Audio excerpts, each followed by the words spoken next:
WillNisley.com. Will Nisley.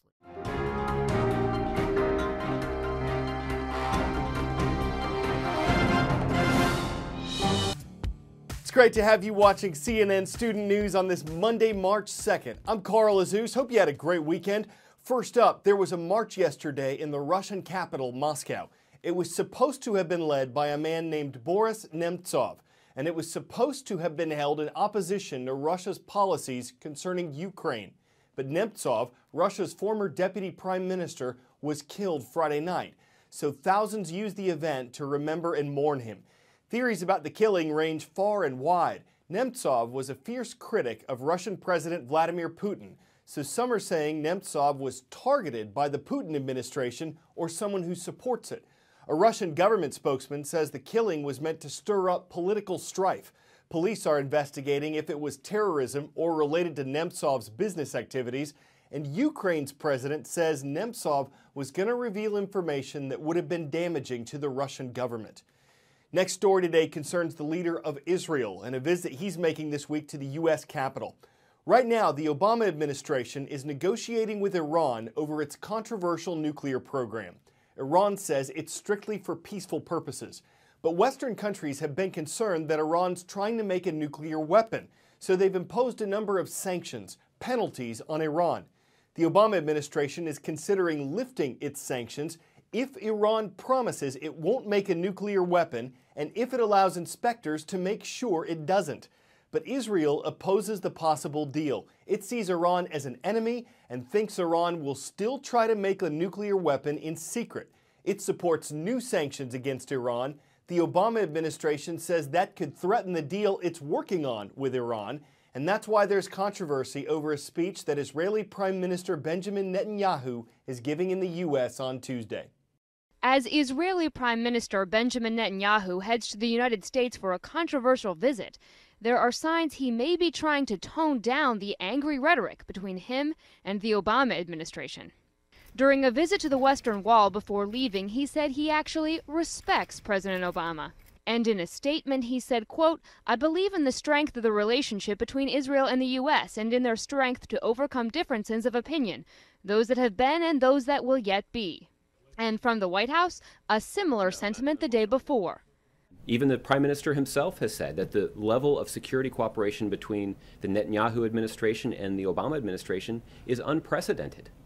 Mr. Netanyahu sparked a controversy when he and House Speaker John Boehner went around the White House and arranged a visit and speech on Capitol Hill without consulting anyone in the State Department or the administration in an open effort to derail U.S.-led nuclear negotiations with Iran. That move was seen as a breach of etiquette and an open sign of the deteriorating relationship with America's closest ally in the Middle East.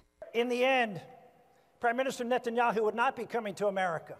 He would not be risking the most important national security arrangement that Israel has if it wasn't for the fact that he believed in his heart that Iran's and the United States nuclear negotiation is going to end up being an existential threat to his country. The Tuesday speech has angered Democrats who accuse Netanyahu of driving a wedge into U.S. foreign policy. To have the Prime Minister to contradict exactly what the President in very sensitive negotiations is trying to do, and that's trying to guarantee that Iran does not have nuclear weapons. Illinois Congresswoman Jan Schakowsky says she, along with other Democrats, will boycott the speech.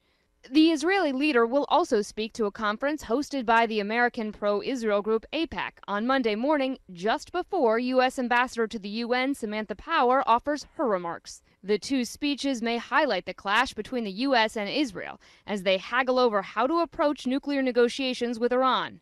However, some foreign policy watchers say the U.S.-Israeli relationship is too important to let wither. Okay, it's time to roll out the roll call. We're kicking things off in Lake Worth, Florida, just south of West Palm Beach. It's where the Mustangs are running at Woodlands Middle School.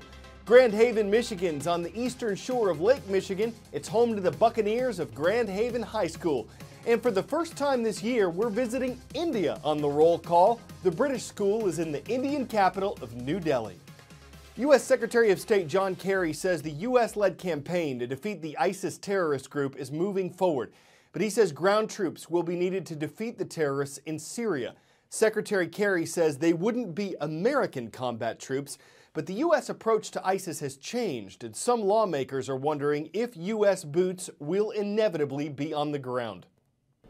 When the U.S. began the military campaign against ISIS, the mission was defined very clearly as an air campaign with no boots on the ground. Now, that changed as U.S. boots did hit the ground, first with just a few hundred military advisors, soon authorized up to 3,000.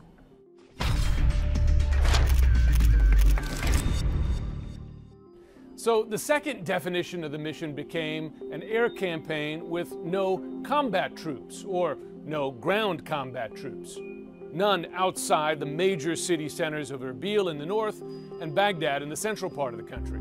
Now, that rule changed again when those military advisors moved out of those major city centers to places such as Anbar province, which is mostly held by ISIS, the scene of fierce fighting. So while those troops don't have a combat role, they're certainly in a combat zone. That point was highlighted recently when the Al-Assad air base in Anbar province, which houses some 400 coalition troops, including 300 Americans, came under assault by ISIS. Now, the fourth change in the definition of the mission is still on the table, and that's the idea that some of these military advisors might either be forward deployed with Iraqi ground forces, or that U.S. ground controllers may be sent in to call in airstrikes. Are those combat troops? The administration says no. They would certainly be much closer to combat, and therefore much closer to danger. See if you can ID me. I once connected China and Rome. I'm an ancient trade route that was traveled by Marco Polo. I'm named for one of the major materials carried along my path. I'm the Silk Road, once stretching from the Mediterranean Sea to Xi'an, China. With the possible exception of Marco Polo, most people who used the Silk Road never actually traveled the whole distance. Different traders would carry goods along different legs of the journey. The route has seen a number of revivals over the centuries. China is investing in one now with a similar goal to the ancient one: bridge east and west with trade and ideas. The world's longest rail journey was completed this week.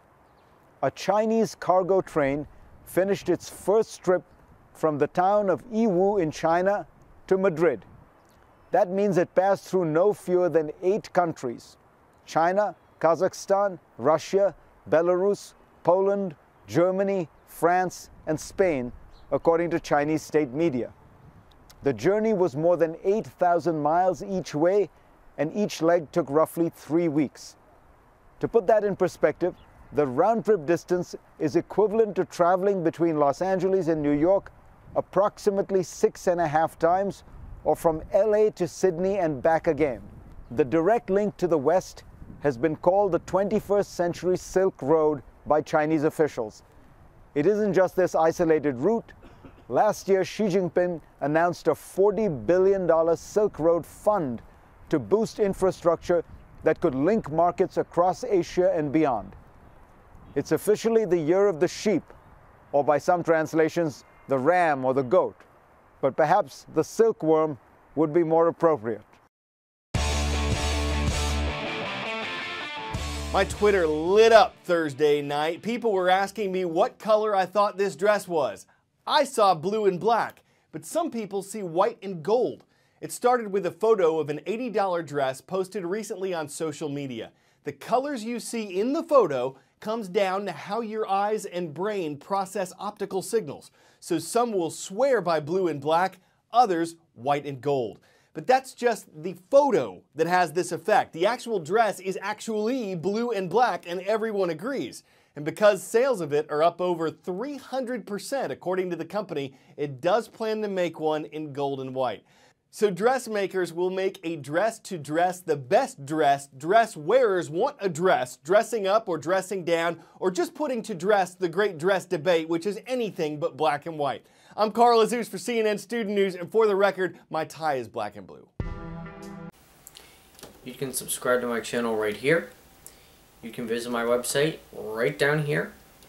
and you can view a random video from my channel right over here.